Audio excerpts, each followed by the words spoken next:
do, it will be under the influence of the wall, and you may see the development of the boundary layer up to the center line when the flow is laminar. Okay, which leads to this parabolic profile.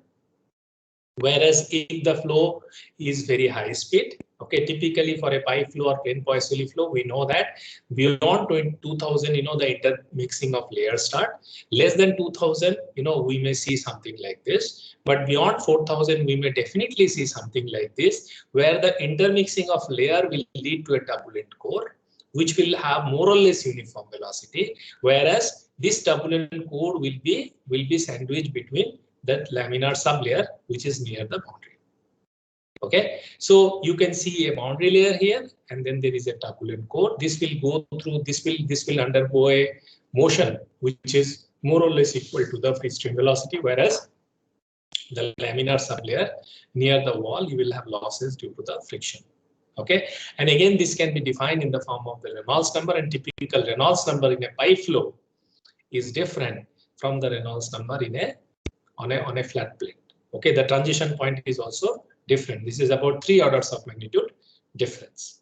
Now, say suppose if you are having a fluid flow, treat this fluid as an incompressible fluid, and if this fluid is inviscid and the flow is under steady state, so steady state, irrotational, inviscid, incompressible. I think these 4 assumptions, if you enforce, you may end up getting the Bernoulli's equation, which we derived yesterday from the energy balance equation, which looks like this. Now, what is the perspective that we were discussing? That if you have a turbulent flow, which will have a laminar sublayer at the bottom, buffer layer in the middle, and a turbulent boundary layer at the top. This is the typical composition of the boundary layer in the turbulent flow, where the velocity will be a little bit like, velocity will be average plus the fluctuating velocity, average plus the fluctuating velocity.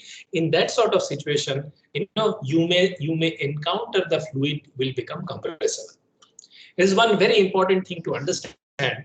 That say suppose if you have a object that is moving in air, if it is moving at a very low speed, okay, say suppose you are walking, okay, you are a solid object and you are walking in air.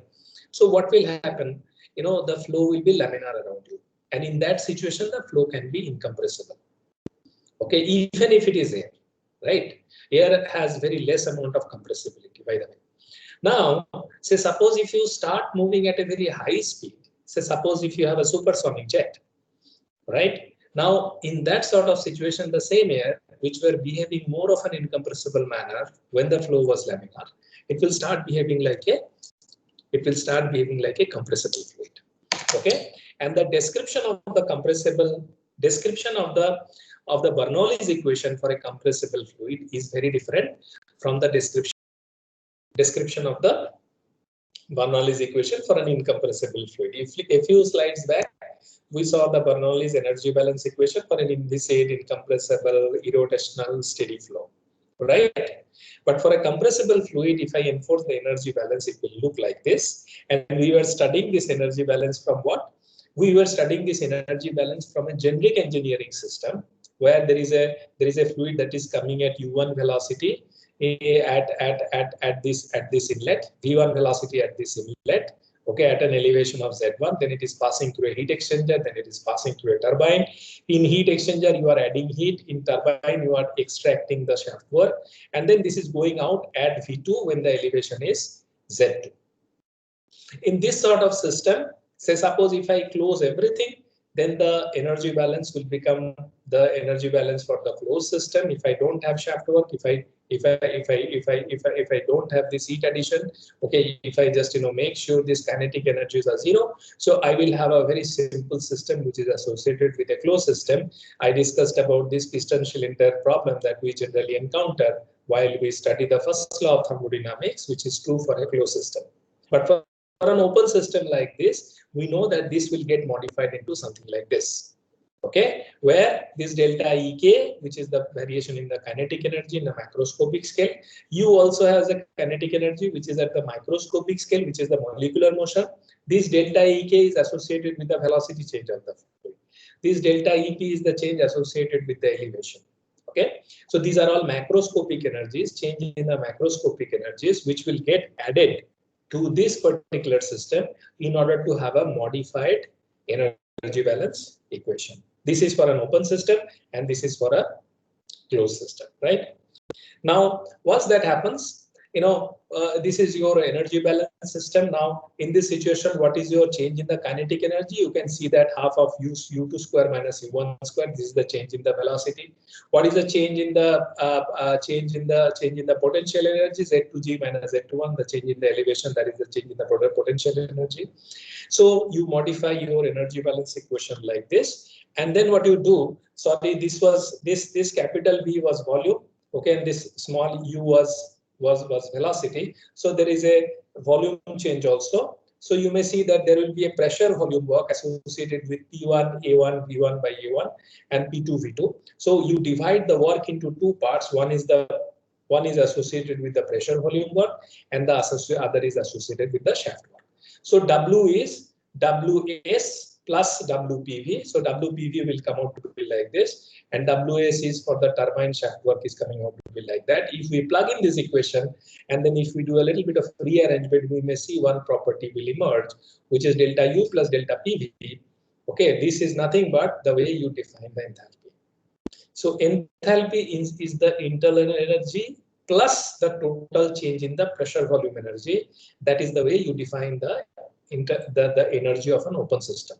And this equation gets modified to a delta H, delta U squared by 2, G delta ZZ is equal to my Q minus WS. So this is your energy balance equation for an open system. Okay. Now in this sort of open system, energy balance open system, what you do, if you put QS to be 0, if you put WS to be 0, and delta H if it is correlated with the pressure volume work, you will see straight away you will obtain Bernoulli's equation from here. Okay. Or if you say that kinetic energy, the velocity remains same in the inlet and outlet, there is no elevation change, delta H equal to Q minus WS. This is the statement for a system, for an open system, the enthalpy change. Okay. Now, then what we did, we took another generic system, a control volume, where a cold fluid is coming, a hot fluid is going up. This is being heated up by a kind of heating arrangement, and then there is a heat loss associated with this because this is heated up, this is at low temperature. So in this sort of situations, we may see that we may enforce this energy balance equation to get what? E in minus E out is delta E by delta dE by dt. That is the change in the energy of the system. Okay. Now, if I plug in these previous equations, so Q in, W in, and the enthalpy, kinetic energy, and potential energy, Q out, W out, enthalpy, kinetic energy, and potential energy. If I take the difference this way, so you can see straight away I get the same equation that I had showed in the slide 8 associated with the change in the enthalpy. Why are we doing that? Because this is what we wanted to derive very quickly. I mean, for the compressible flow, how exactly we define these stagnation properties. Why? Because this is what will become handy in terms of defining the Bernoulli's equation that is there in related to the stagnation properties. So what I do, I first say that energy in is energy out. Okay, I take in a steady state. So this is my energy in. Enthalpy, I know since this is an open system, enthalpy will come here, then kinetic energy, and then what I say that this is an isenthalpic process, and this fluid is brought to rest at the center of this channel, okay, or at this outlet of the channel. If I do that way, H10, H01 is equal to H02 means it's an isenthalpic process, and V2 is equal to 0, okay, and H, we know that H we can write as CPT, okay, and at H0 we may write CPT0. Okay, so from there I get T0 equal to T plus V square by twice Cp. So this is the stagnation temperature I obtain, and I know that for the adiabatic systems, these are typical, like compressible flow. Typically they are treated as adiabatic system. As you read in thermodynamics, fluid mechanics, you will see that this is true for PV equal to nRT is for an isothermal system. This is for an adiabatic system pressure and temperature relationship, while K is the Cp by Cv. This is for density, this is for temperature. If you plug in these properties into this with certain modifications. What is this modification? First, after energy balance, you do enforce mass balance. if I take a derivative of this, I may end up getting an equation like this. Or from where this equation is coming, this Mach number is, we have discussed that we define velocity to be Mach number into the speed of the sound. This C is the speed of the sound. So V square is replaced by C into Ma. And if I plug in there, this will become C square Ma square. Okay, and if I do a little bit of rearrangement to this equation, I may end up getting this particular equation. And this equation, this particular equation with the modification of the differential form of the energy balance equation, if I plug into this T0, this T0 T plus V square by twice Cp, if I plug in there, I will get a pending. I have just given you the steps for the derivation of this stagnation temperature. Similarly, we may obtain the derivation of stagnation pressure and the stagnation. So this is the stagnation temperature, this is the stagnation pressure, this is the stagnation density, and this is the Mach number. These are the bases for these equations.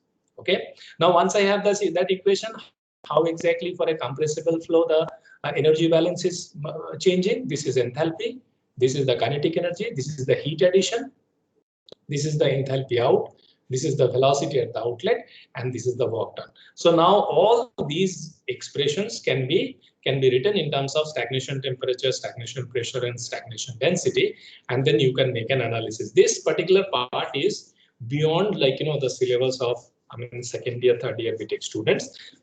But I just wanted to keep it straight. So these equations you will encounter, and there will be an explanation to you how exactly they appear. So if I just summarize these first 5 slides, there will be a Bernoulli equation which is associated with the incompressible, inviscid, steady irrotational flow, and there will be another paradigm which is associated with the compressible flow. Now, in the compressible flow, you have to enforce the energy balance, you have to calculate the stagnation properties, and from the stagnation properties, you will be able to really get what? You will be able to really get the energy balance expression and the associated parameters. So just to keep everything in perspective, I wanted to close this particular subject.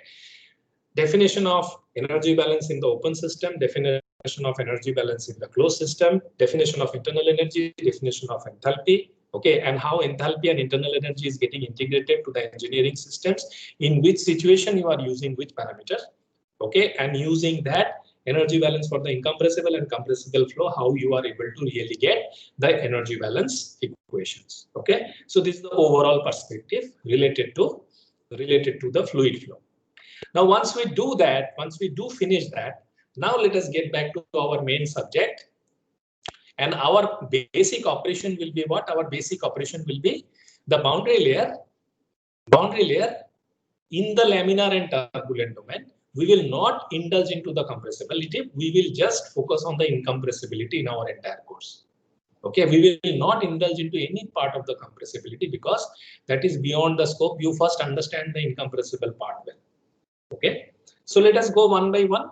So again, I just use this same scheme that you have a flat plate and you have this boundary layer developing around this flat plate, and you choose a kind of differential element which is dx in the x direction and dy in the y direction. And what you do, you enforce a mass balance here. So what will happen? U is the velocity that is coming in here. So how much mass is coming in? I can say that rho into u into dy. U into dy gives me the total amount of area that is there, and then rho is kg per meter cube. Okay, so if I multiply with the area, I get what? Kg per, rho into u into dy. You assume that this vertical distance to be 1. So in that manner, I know that how much mass is coming in here. Meter per second, meter square per second, kg per meter cube into 1. Okay, 1 is the area, unit is the area to the perpendicular to the plane of this console, right? Now, if this is coming in, then how much is going out? I say that from the differential element, if the thickness is dx, the amount that is going out, u plus del u del x dx. Similarly, v is coming here, so how much is going out here? V plus del v del y dy, because this thickness is dy. Okay, so what is coming in? Rho v dx. What is going out? If I multiply with rho into dx, I will get how much this much amount is going out. This is the mass that is going out here. This is the mass that is coming in here. This is the mass that is coming in here, and this is the mass that is going out here. Okay, now if I add all these components, whatever is coming in to whatever is going out, and if I simplify, I get the condition for the mass balance, the continuity equation for the incompressible fluid like this. Okay, so our del dot divergence of V equal to, this is nothing but the divergence of V. So divergence of V holds good for an incompressible fluid, which is there in the boundary. This is the first proof. Next.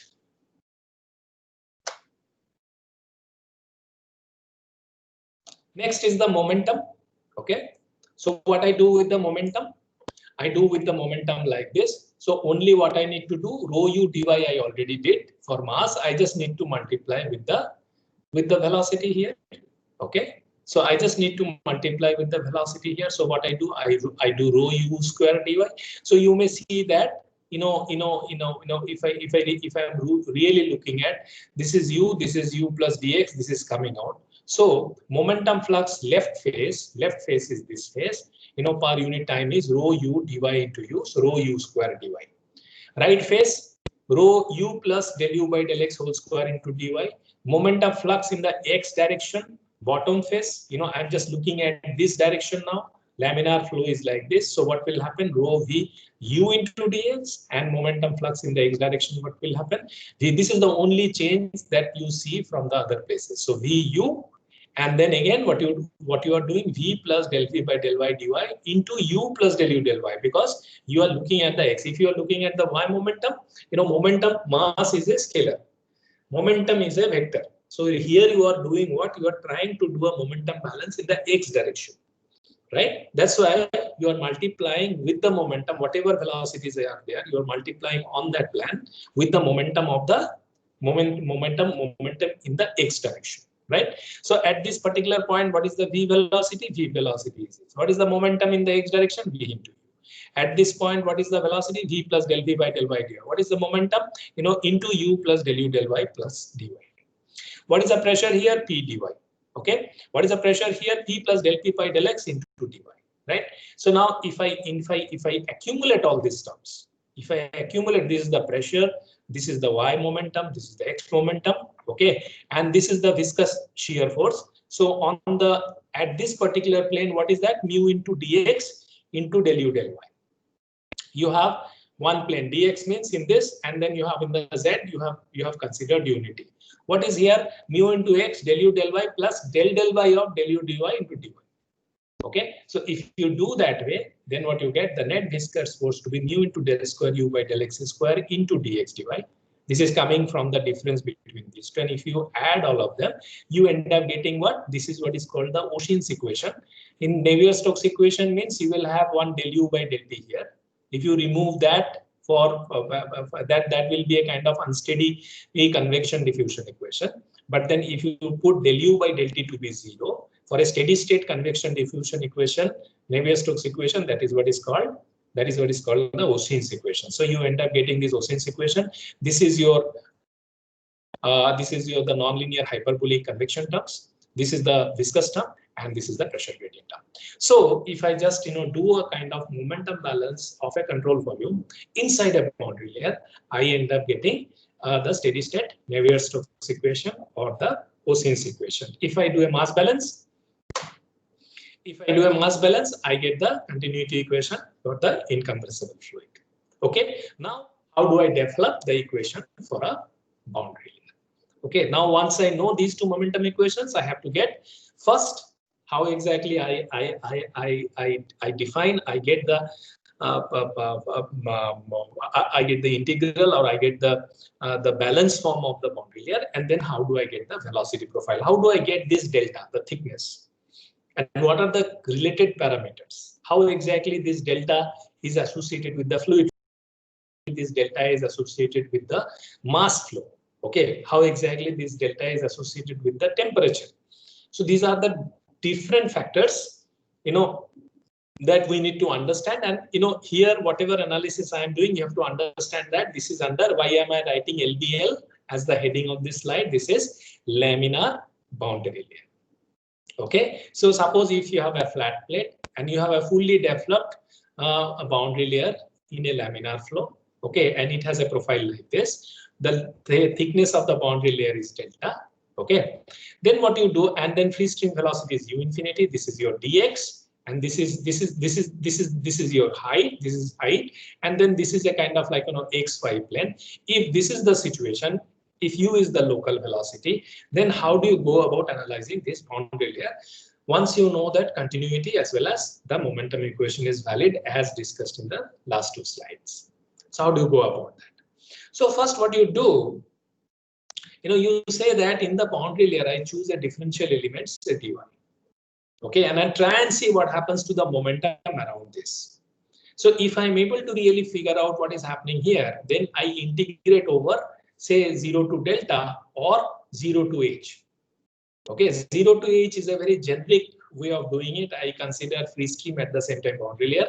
Whereas if I do integrate over 0 to delta, I just resolve this part.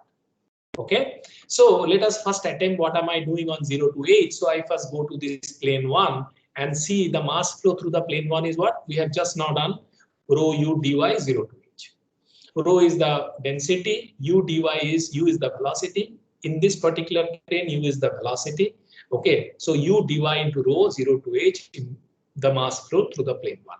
Okay, now mass flow through the plane 2, the mass that has come in plus whatever mass change that has taken place here. So whatever has coming in and whatever has gone out here. So I just add these two parts.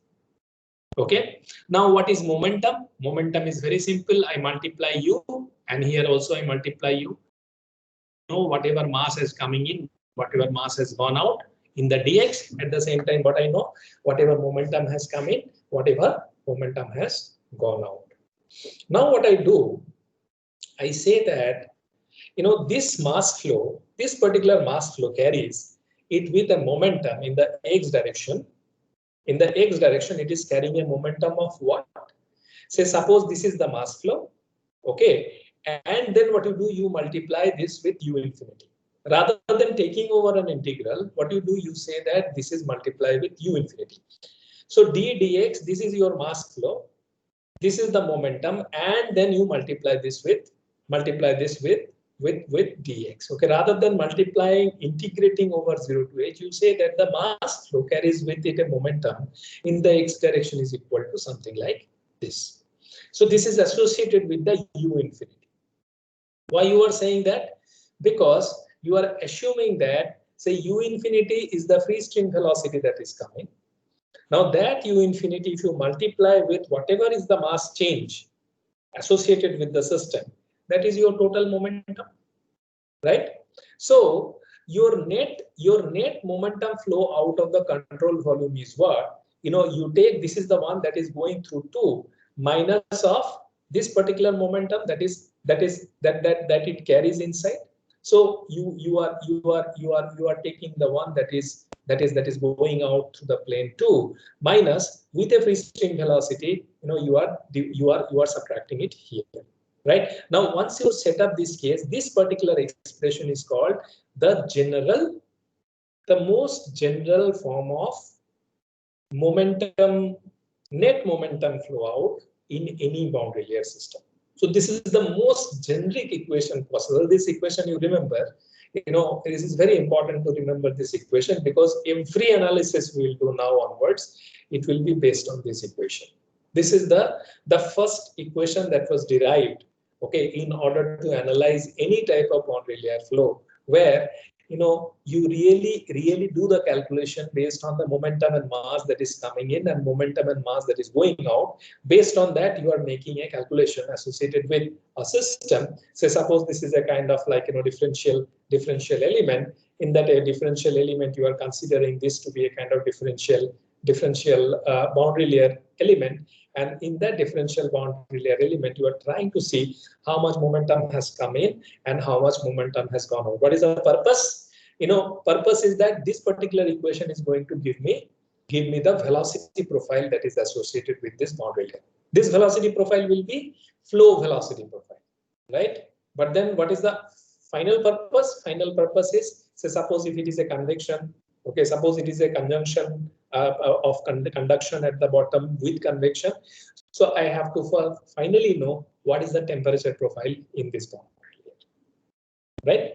So for that purpose, first, once we know that this is the equation, what I do, in the momentum expression given above, the integral 0 to h rho u dy, 0 to h rho u dy is the phi function, and u infinity is the n eta function. So I use a differential analogy, d of n phi equal to n of d phi plus phi of dn, where n of d phi I write d of n phi minus phi of dn. I just rearrange this, and I enforce this particular formula into this equation in this manner, so that this u infinity d dx of 0 to h rho u dy becomes d dx of 0 to h rho u infinity dy dx, and du infinity by dx equal to 0. So basically, I'm using an integral analogy to get what is this u infinity d dx of 0 to h rho u dy dx is becoming something like this.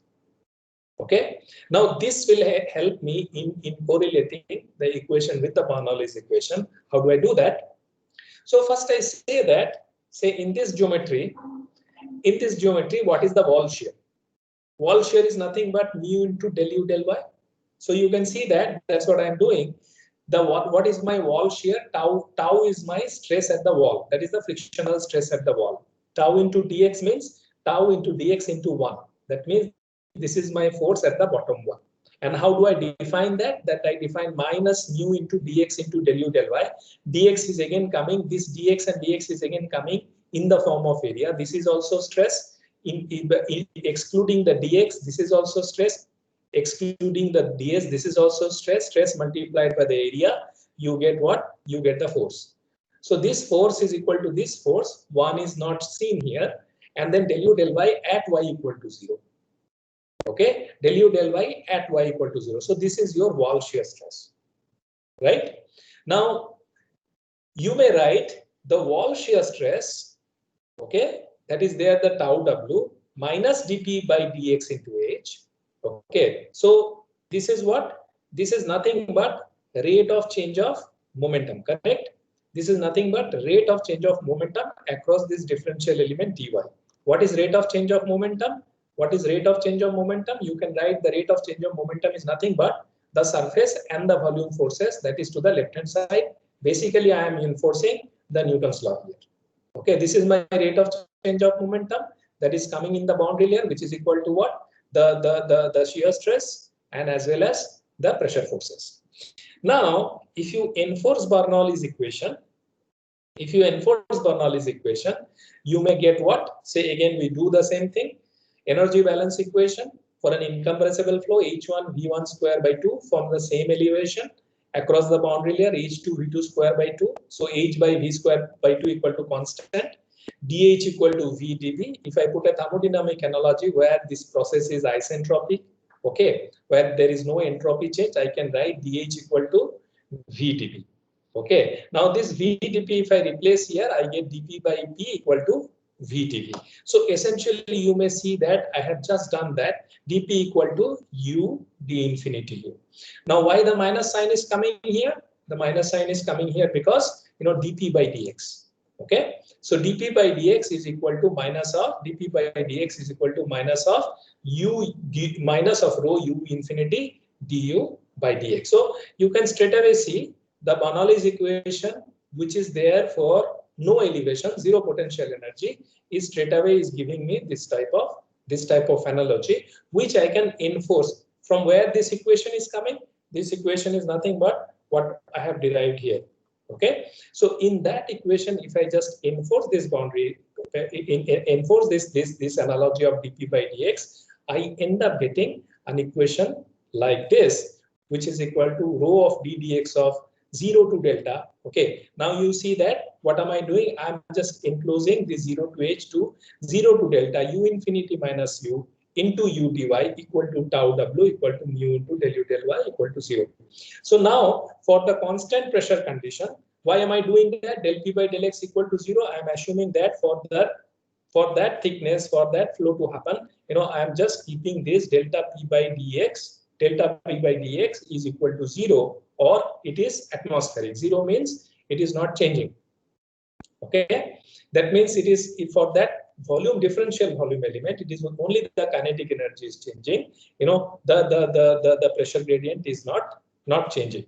Okay, so in that situation, if I enforce this equation if I equate this momentum change to the wall boundary condition, wall shear stress boundary condition, then this particular becomes this is the integral form of the boundary layer equation. And right now presently the solution of this equation is available, which is available in the appendix B of Holman. So you may see that the solution of this equation will become delta by x equal to 5 by RE to the power half.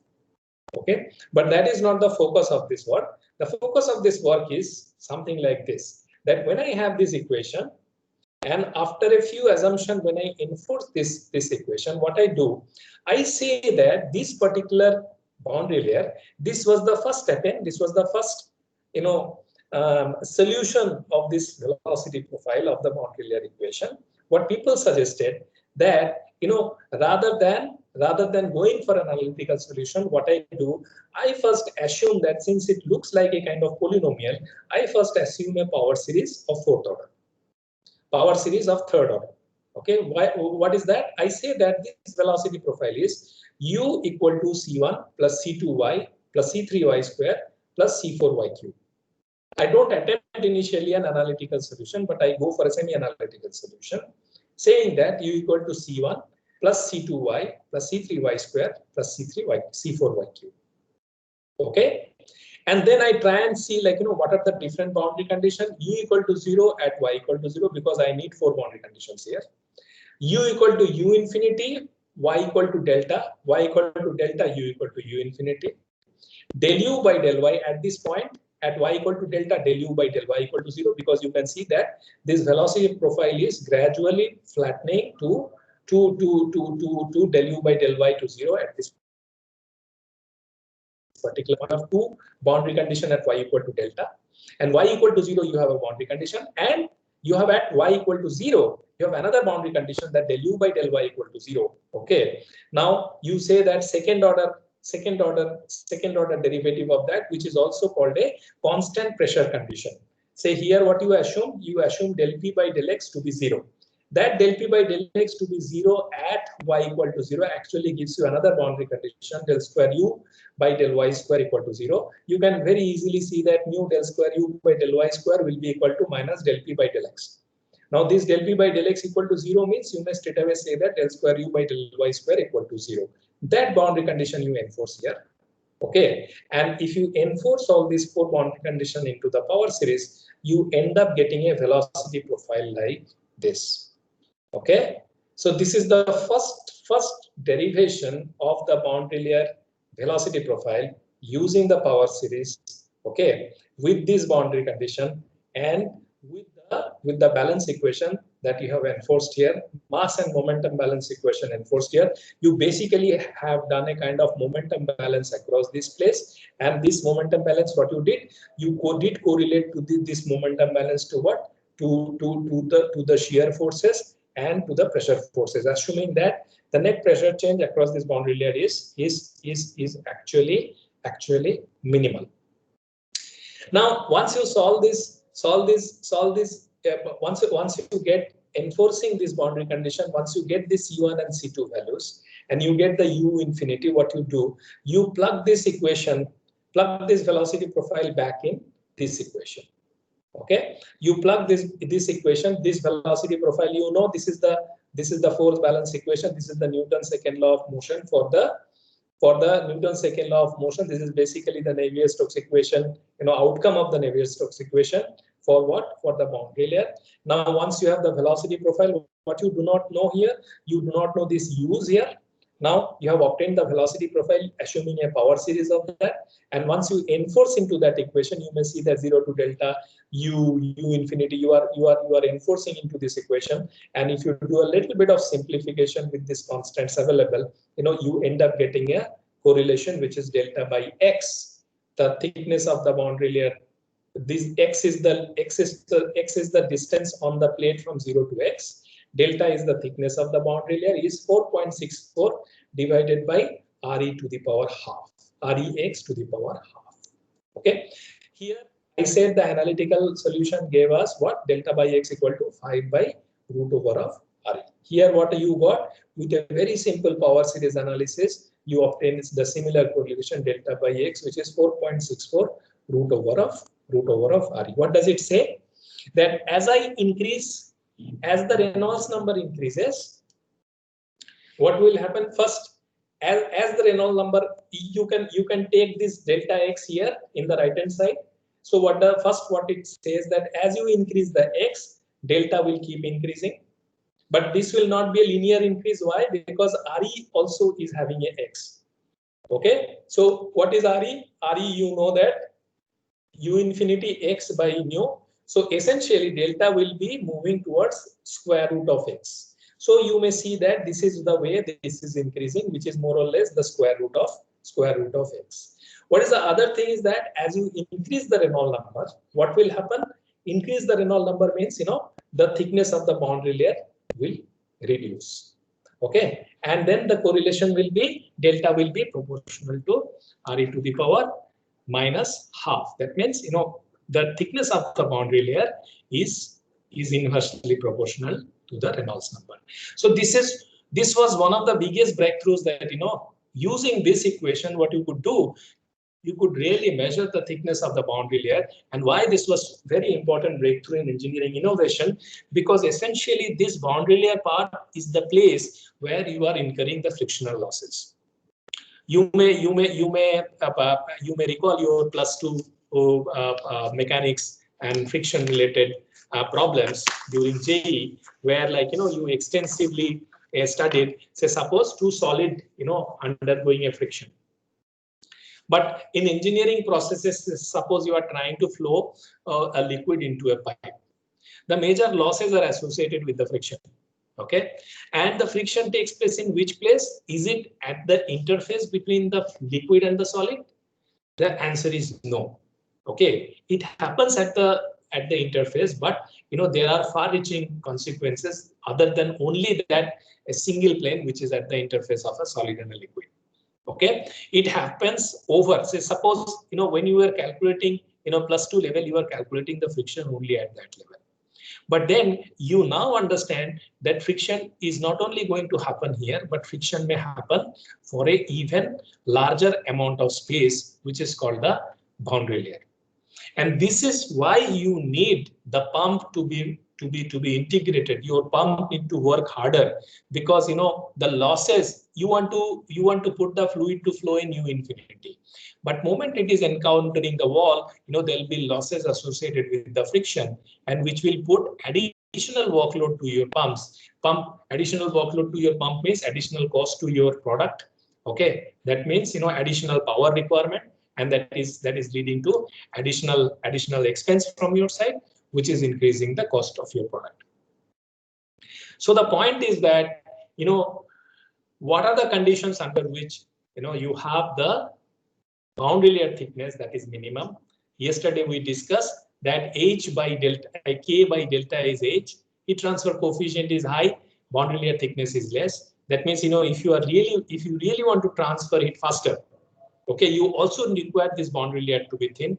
If you want very less friction associated with your flow, you also wish that this boundary layer thickness is less. See, I just go back to this example quickly. You may see here for a laminar flow, the boundary layer is in the entire domain, right? That is the reason for a laminar flow, you have huge frictional losses. Okay, at low speed, you have got huge frictional losses, whereas at high speed, if you have a laminar sublayer which is restricted near the boundary, your flow have less amount of losses associated with the friction. You have more losses here, but here with the frictional losses, you are basically reducing the drags. You are basically reducing. So you are studying now friction factor versus Reynolds number. You will see the friction factor will reduce as the Reynolds number increases. Okay, and in the turbulent domain, you will see that the friction factor will be less. But then that is for a flat pipe. If you have roughness on the pipe, you may see that is also increasing. So in engineering, it is very, very important to really judge how much is the thickness of this boundary layer, how much is the thickness of this boundary layer. Okay, judge how much is the thickness of this buffer layer, how much is the thickness of this laminar sublayer, because this is the place you are losing out most of the energies, and this is the place which is adding to the cost to your product. And that is the reason why this particular invention was a path-breaking invention in terms of calculating an analytical expression for the thickness of the, say, suppose if you have a, there I will show you there are different types of, maybe I show you the table once. You can see that different types of equations. There are so many different types of equations.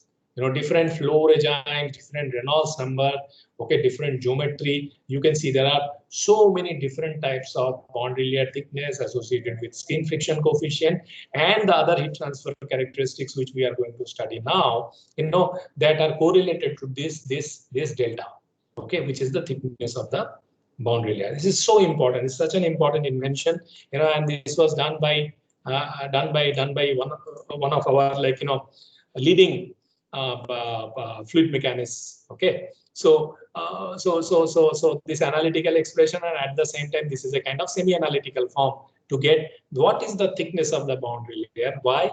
Because this thickness of the boundary layer is the place at which your losses are taking place, friction is taking place, and in that situation you need to really reduce this, you need to really optimize your conditions so that this remains minimum.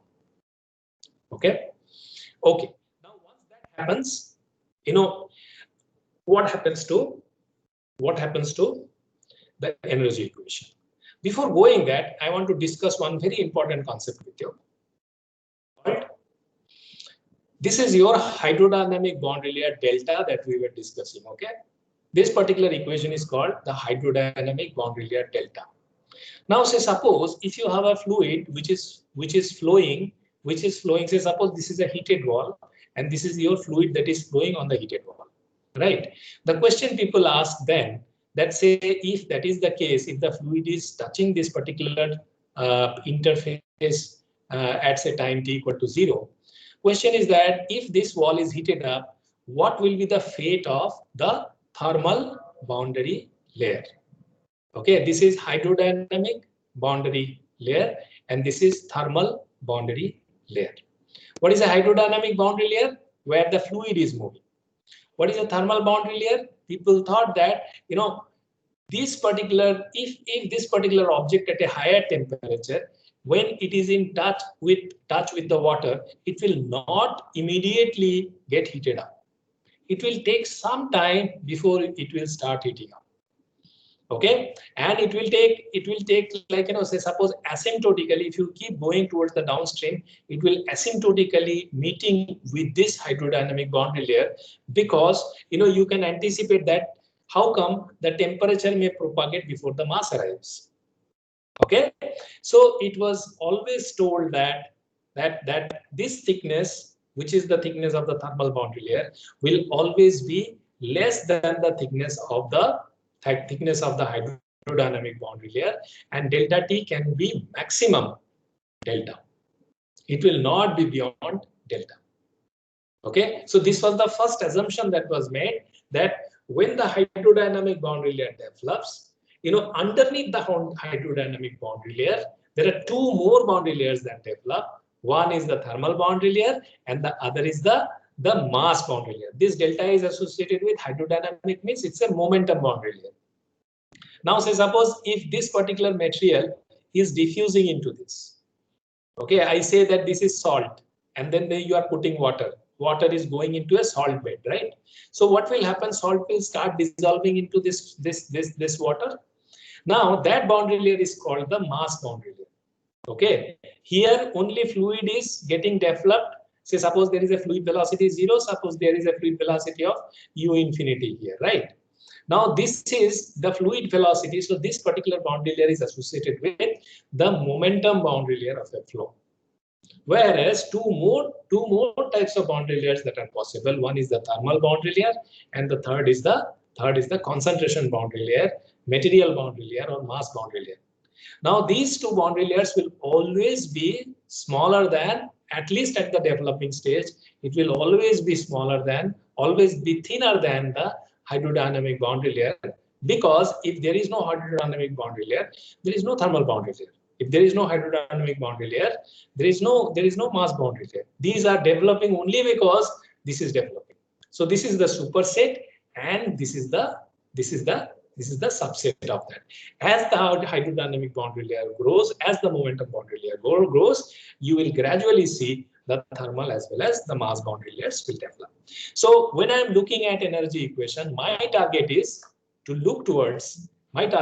focus towards the thermal boundary layer. Now I'm trying to resolve, once I have resolved in this situation, once I have resolved the hydrodynamic boundary layer, this is my expression for the hydrodynamic boundary layer.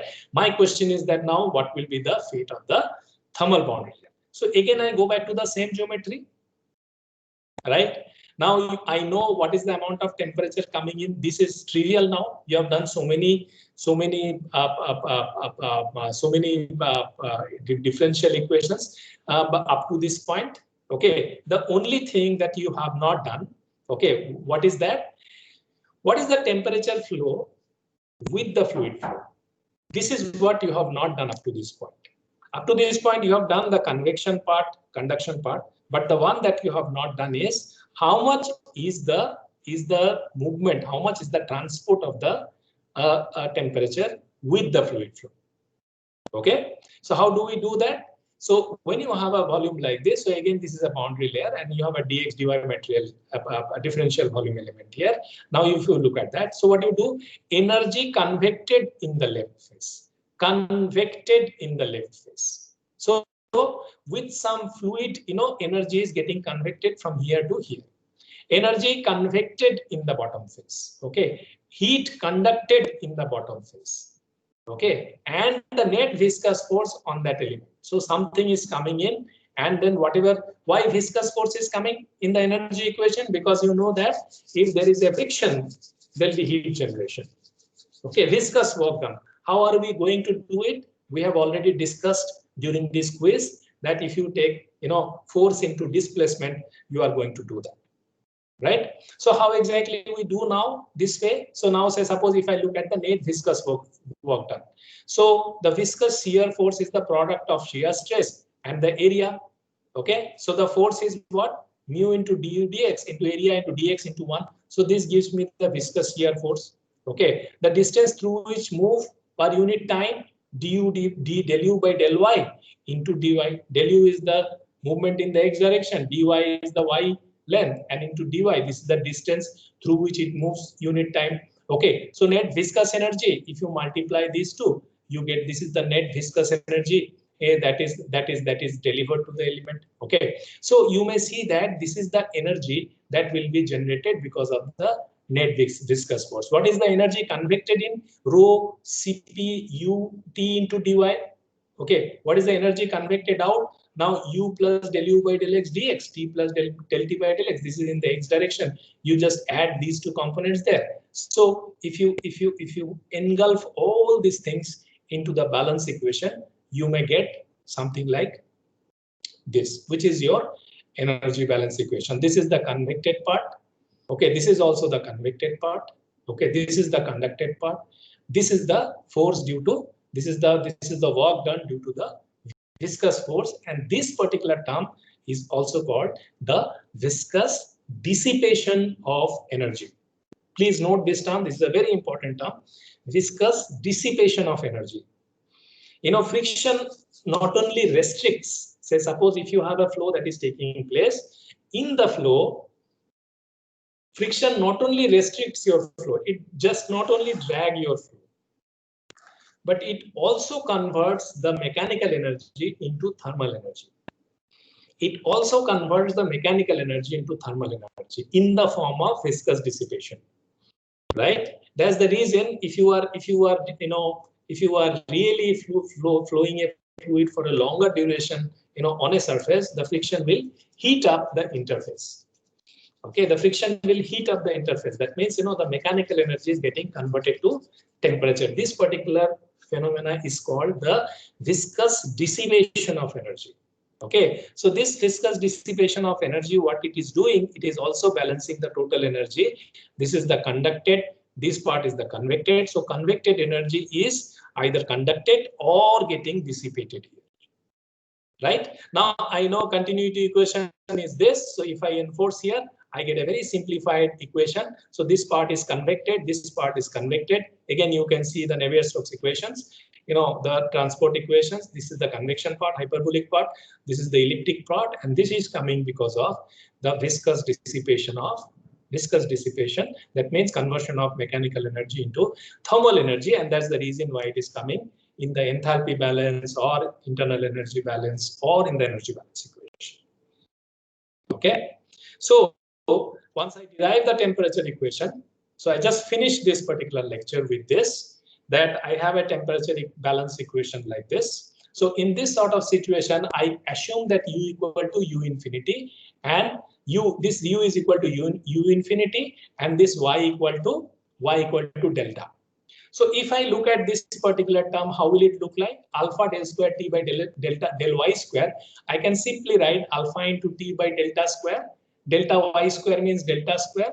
T is T here.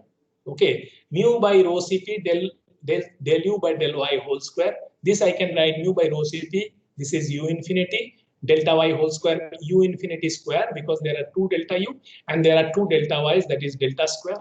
So if I rearrange this a little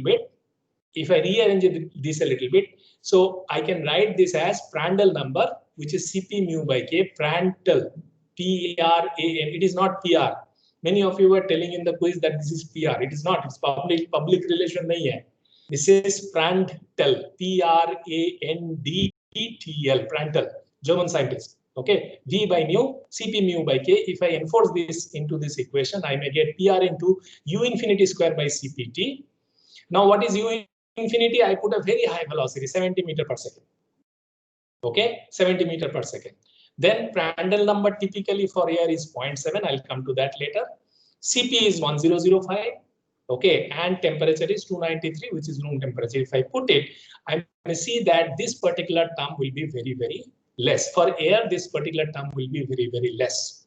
For which case it will be higher? For those which Cp mu by K, right? Prandtl number will be very high for the fluids which are highly viscous, which are highly viscous. Mu is very large. In that situation, you may see that if Prandtl number is 10 to the power 3, you may see that straight away this will become very, very significant. Why am I doing that? To tell you that for air, this mu Cp del U by del Y square, this term, or for water, this Prandtl number is very, very this U infinity by Cpt, this term is very, very less. Mu Cp by del square U by del Y square, this term is very, very less. This is essentially less than 1. So what you can do, you can really neglect this viscous dissipation term for low viscosity fluids to reduce your thermal equation into U del T del X, V del T del Y equal to alpha del square T by del Y square, which is very similar to the hydrodynamic boundary layer. You may see here, we derived this hydrodynamic boundary layer in absence of pressure gradient. This is my hydrodynamic boundary layer. And what I did, I assumed this to be velocity profile, and from there I obtained the delta. So again, you can see the temperature equation is this. I enforce boundary condition at Y equal to 0, it is wall temperature.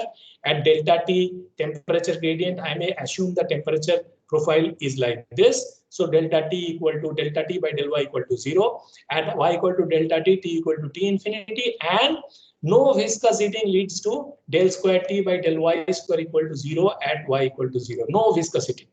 Zero viscous heating leads to this particular condition to be 0 at this interface. Okay, that again gives me a theta temperature profile. Now I am writing in terms of delta T. So now this delta T is what? This is the thermal boundary layer. This is the hydrodynamic boundary layer. Once the hydrodynamic boundary layer grows, the thermal boundary layer starts developing. Okay, so just to tell you that thermal, as you go and read transport phenomena in the next semester, or maybe next to next semester, you may see that all three will come: momentum, mass, and heat transport.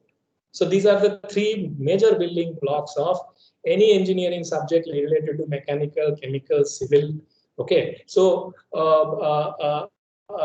there you need to really have understanding how the material is flowing, how the force balances are taken care of, and how the physical phenomena is happening around the Same. So today we discussed about what? Today we discussed about two very important aspects. One is that when the fluid flow will take place, around the fluid flow, there will be a hydrodynamic boundary layer, and the thickness of the hydrodynamic boundary layer can be calculated. While the boundary layer is developed, there will be the thermal boundary layer will also be developing around that hydrodynamic boundary layer, and that thermal boundary layer, the thickness of the thermal boundary layer as well as the hydrodynamic boundary layer can be very quickly evaluated just by analytical methods as well as numerical methods. Today, numerical methods are also available, and they are very, very important in terms of the calculation of the rate of transfer of energy or rate of transfer of mass. Okay. So with this, today I stop. I think I could cover most of the situations that I wanted to cover up to this point. Friday, we will continue to complete this this set of lectures. Okay, and Monday and Tuesday, I will try to complete chapter 6 and 7, so that we are ready with the tutorial that will be happening next Friday. Okay, if you have any question, you can ask. So Friday there will be a regular lecture class from 11 a.m. Yeah, if you have any question.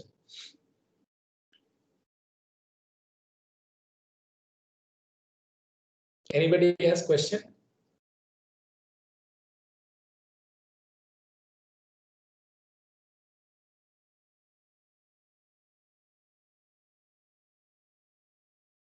Yes. No questions? Did not listen?